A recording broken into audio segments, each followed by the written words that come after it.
Reporte 100. Para hablar de estas situaciones que han pasado en los últimos días en México, bueno, pasan todos los días, está con nosotros la investigadora jurídico-social Leila Acedo Ung, a quien le agradezco que nos tome una llamada de teléfono esta mañana. Leila, ¿cómo estás? Buenos días. Hola, buenos días, Juan Carlos. Muchas gracias nuevamente por la invitación. Un saludo a todo tu auditorio. Así como decía Rubén Aguilar de Vicente Fox, lo que el presidente quiso decir, ¿qué es lo que quiso decir este fiscal al decir que pues traía tatuajes por todos lados? También traía tatuajes por todos lados. Sí, bueno, la declaración tuvo ahí dos puntos, ¿no? El primero es que decía que era muy grave que no se prestara una atención directa a los jóvenes, y después remata diciendo esta frase, diciendo y además, ¿no?, como una especie para justificar la muerte, no solo la muerte, sino la forma de muerte de Dana, decir, tenía tatuajes, ¿no? Y qué tipo de tatuajes, ¿no? Y esto pues no solamente le trajo críticas, ¿perdón? Sí, te escuchamos. Sí, no solo le trajo críticas severas hacia la revictimización de la víctima, ¿no? Como si eso fuera encontrar una justificación social, incluso hasta jurídica, sobre la forma de su muerte, con una declaración prejuiciosa, cargada de elementos pues de discriminación, de estigmación, que no caben no solo en una sociedad, sino en una persona que encabeza el sistema de justicia estatal, ¿no?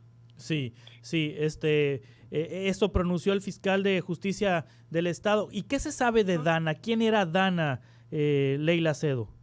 Bueno, pues más allá de quién era Dana, porque en redes sociales sí se ha circulado de que había una tipo de cercanía o simpatía. El asunto acá, y que tiene que ver justo ayer con el día que vimos de la desaparición forzada y la marcha que se experimentó y que se presenció en Hermosillo, es que no por el hecho de las prácticas que realicen las personas se les va a determinar o justificar un tipo de muerte, ¿no? Eso creo que es lo que debería de importar, ¿no? No es quién era, qué hacía, dónde estaba y qué traía puesto, ¿no? O qué traía tatuado. Creo que ese es el punto medular de todo esto, y que no por este tipo de reflexiones se va a emitir una justicia, una sentencia o una procuración de justicia de la misma, ¿no? Sí. Creo que hay que cambiar el sentido de la misma. Lo mismo también pasó en Guanajuato.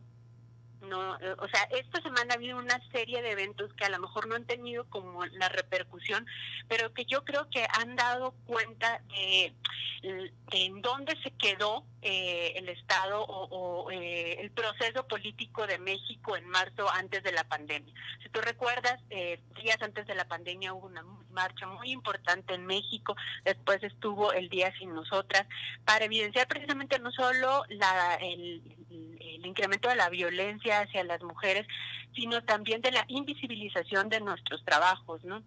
Y yo creo que ahora que ya la pandemia, pues entre comillas, está cediendo, o en la agenda pública está cediendo, pues este tema sale a la luz. Justo hace unos días el encargado precisamente de la seguridad pública en México señaló que la violencia hacia las mujeres no ha dado tregua, ¿no? Y a pesar de que se han disminuido los índices de homicidio doloso, la violencia feminicida ha incrementado cuando se supone que estamos en pandemia, ¿no?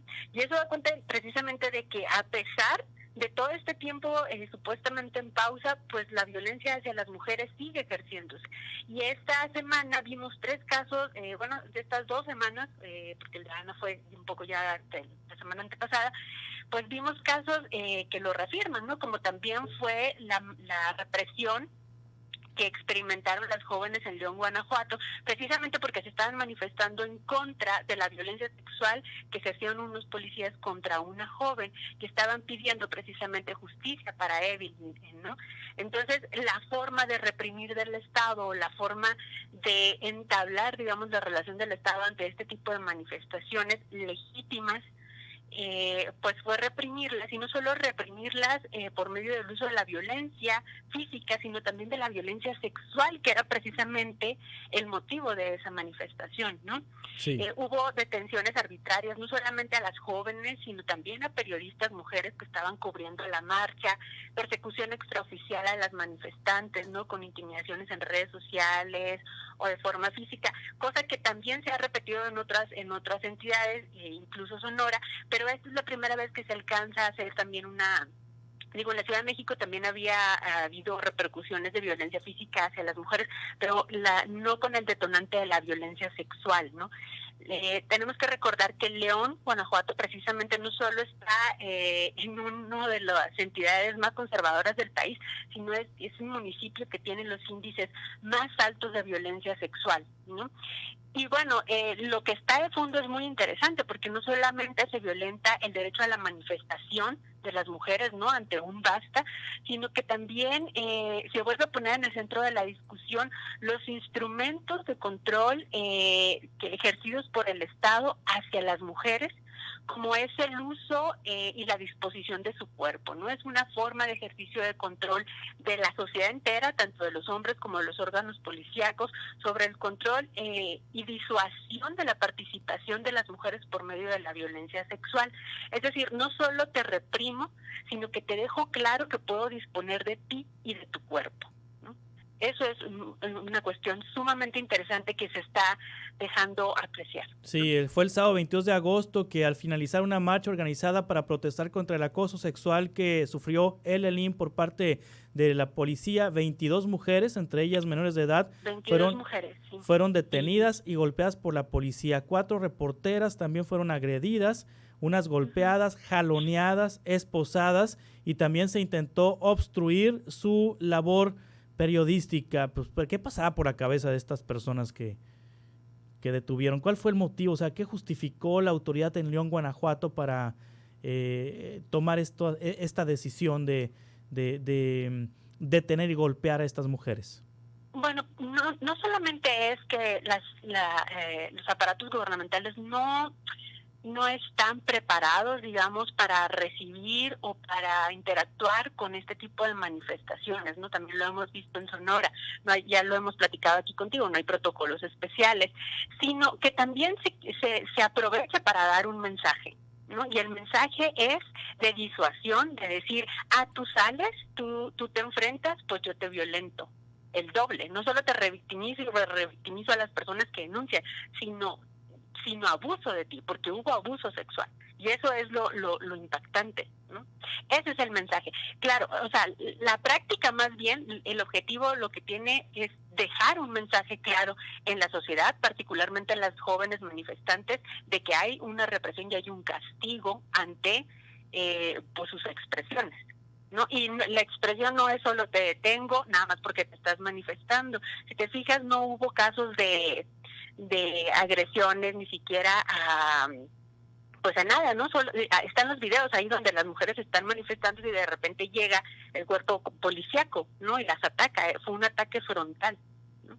Sí. Pero bueno, más allá de eso, aquí hay ciertas cosas que a mí sí me gustaría expresar. Bueno, antes que eso, yo también quería mencionar otro caso que me parece sumamente interesante y que para el caso de Hermosillo, para el caso de Sonora, se pone pues en la agenda, ¿no? Es que justo este fin de semana las redes sociales también hicieron visible otro tipo de violencia institucional, ¿no?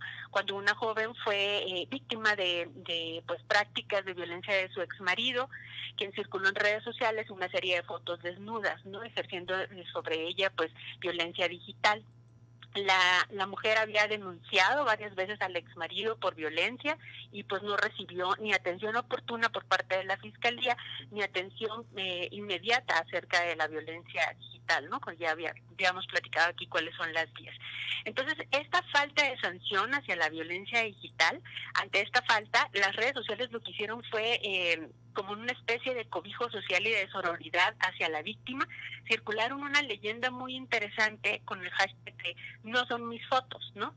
Y decían algo así como las fotos que subió Gilberto Bailón Goicoechea, que era la persona, el exmarido, sin mi consentimiento son realmente míos y estas fotos pertenecen a mí.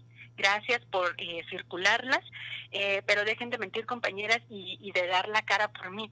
Y entonces se hizo una tendencia muy interesante, ¿no? Porque esto demuestra no solamente la falta de acceso de justicia con denuncia previa, ¿no?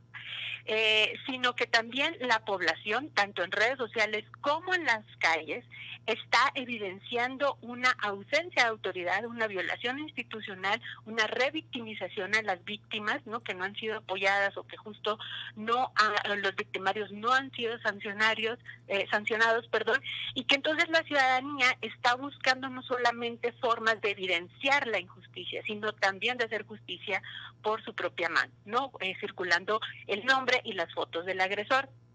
Entonces creo que estos son elementos que ya debería de ir tomando en cuenta pues las autoridades, ¿no? No solamente para reconocer que existe una nueva forma de violencia, una nueva forma de modalidad de violencia hacia las mujeres, sino también para hacerlo efectivo. Y lo traigo al cuento, lo traigo al caso, evidentemente, por la Ley Olimpia en Sonora, ¿no? Exactamente. Entonces, es lo que te quiero preguntar, Leila Sehdoun, sí, de existir la Ley Olimpia, porque todavía no existe en Sonora.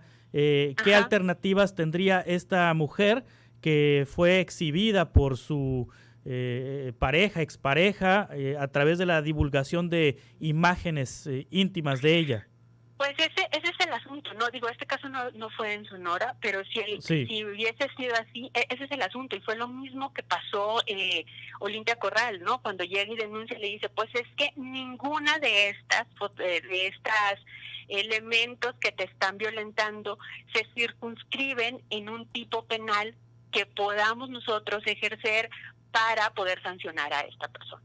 Ese es el asunto, pero no solo el asunto de que lo saquen, el asunto es que lo saquen bien, para que cuando una mujer llegue a la fiscalía en este caso y diga, este tipo o esta persona está circulando mis nudes, se pueda ejercer una acción rápida, expedita, que funcione, que sirva de algo, que pasemos por todo un proceso jurisdiccional que no es sencillo, ¿no? Y encima todo el hostigamiento y el juicio social que experimentas en redes, ¿no? Digo, sí, ya me fui por otro lado con otro tema, pero al final lo que yo quería señalar es precisamente lo que por muchos años ha intentado socializar Rita Segato, la antropóloga que justo acuñó el término de feminicidio, y que nos habla que vivimos una guerra de baja intensidad hacia el cuerpo de las mujeres, ¿no? En donde dice que el combate de la misma no solamente se da en los sistemas normativos idóneos, ¿no? Porque existe también y prevalece una estructura simbólica que sostiene el machismo